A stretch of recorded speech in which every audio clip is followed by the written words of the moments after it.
Cette chronique est une présentation de Mercier-Giguère, avocat.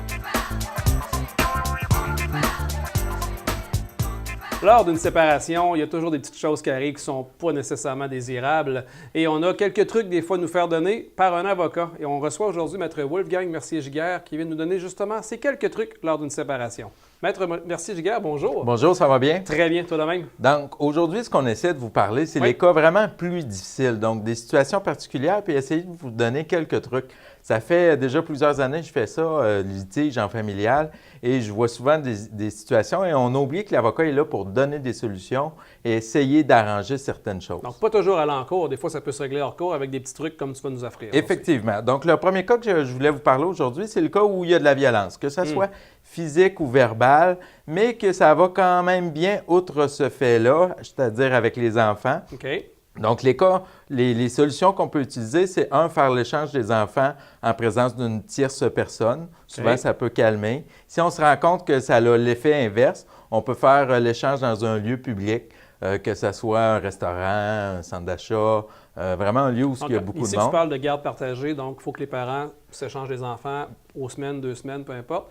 Peu importe. Donc, c'est à ce moment-là qu'on peut trouver un lieu pour faire l'échange ou avec une personne ou dans un lieu public. Effectivement. Et une autre solution, je suis VP de la Maison de la Famille de Nouvelle-Beauce et c'est un nouveau service qu'on offre maintenant. Donc, à la Maison de la Famille, c'est possible d'aller porter l'enfant et de s'en aller. Il y a quelqu'un qui va surveiller votre enfant durant votre absence et l'autre parent va pouvoir venir chercher l'enfant. Donc, ça évite des tensions, des frictions et c'est idéal pour l'enfant.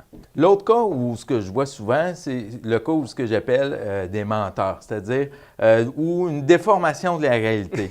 Et là, ça peut venir problématique. On ne parle pas de politique, là. Non, on ne parle pas de politique. OK, c'est bon. Surtout lorsqu'on se rend à la cour. Donc, une des façons de se protéger, c'est de favoriser la communication entre les parties par un écrit. Ça peut être un cahier. Toutes les communications vont se résumer à ce cahier-là.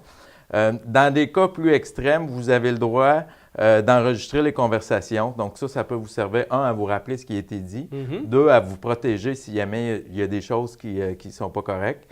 Et donc ça, c'est un autre petit truc pour ça. Gardez les écrits, évidemment, si vous communiquez par courriel, par Facebook ou tous les autres moyens. Si tu parles d'enregistrer une conversation, est-ce qu'on doit avertir la deuxième personne qu'on enregistre? On n'a pas besoin d'avertir la deuxième personne. La seule particularité par rapport aux enregistrements, c'est que vous devez faire partie de la conversation.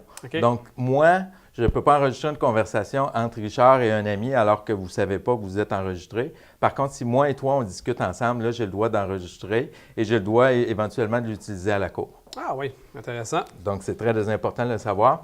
L'autre chose qu'il faut se rappeler au niveau là, de la communication, c'est toujours rester dans l'intérêt de l'enfant.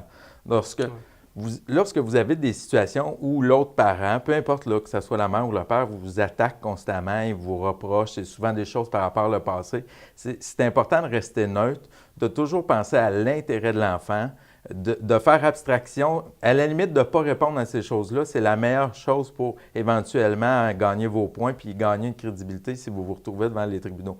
C'est dur à faire, ça paraît très simple à dire, mais vraiment de travailler là-dessus, de vous focusser sur c'est quoi mon enfant a besoin, c'est quoi je dois répondre et de travailler là-dessus, garder des preuves de ça l'aide énormément à constituer un dossier. Parce que si je ne me trompe pas, tu parles toujours de penser à l'intérêt de l'enfant, mais souvent le parent va penser à son intérêt par rapport à l'enfant parce qu'il ne veut pas être loin de l'enfant, il veut être proche de lui, il veut vouloir grandir et tout, mais il ne pense pas toujours nécessairement à l'intérêt de l'enfant dans la situation. Effectivement. Et pourtant, c'est le critère numéro 1, je le répète dans chaque capsule qu'on fait en droit de la famille, c'est vraiment l'intérêt de l'enfant qui compte. Donc, il faut que vous pensiez à ça. Et votre avocat peut être là. Nous, je fais souvent du coaching carrément avec mes clients pour dire voilà comment tu aurais pu répondre, voilà comment dorénavant tu dois répondre et favoriser et diminuer les tensions plutôt que rajouter de l'huile sur le feu à chaque communication. Parce que vous êtes outillé chez vous justement pour répondre à ces questions-là et vous êtes surtout professionnel dans ce type de cas-là. Effectivement. C'est une passion. Donc, mon implication dans la Maison de la Famille, dans les litiges depuis de nombreuses années, fait en sorte qu'avec l'expérience, on est capable de guider nos clients là-dedans.